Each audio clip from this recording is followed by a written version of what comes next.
Welcome back to my channel. Hi guys, তোমাদের জন্য নতুন ভিডিও। বেলগোড়া স্টেশন থেকে নেমে 10 মিনিট হাঁটলে আদর্শনগর প্রিয়নাথ স্কুল বলে একটা জায়গা আছে। সেখানে একজনের বাড়িতে গাছে থোকা থোকা আঙুর হয়েছে। এই দেখুন,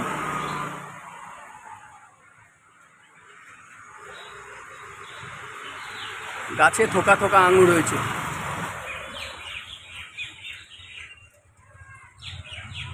তখন ভিডিওটা হয়নি।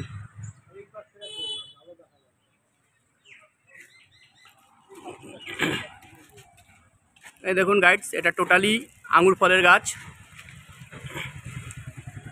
বেলগোড়া থেকে 10 মিনিট পায়ে হেঁটে চলে আসলেই প্রিয়নাথ স্কুলের পাশে একজনের বাড়িতে এই গাছ।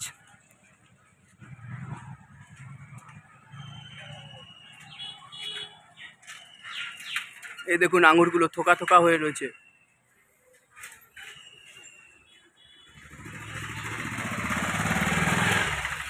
যাই হোক গাইড, আপনাদের জন্য এই ভিডিওটা এখানেই সমাপ্ত। পরের ভিডিওতে আবার ফিরবো।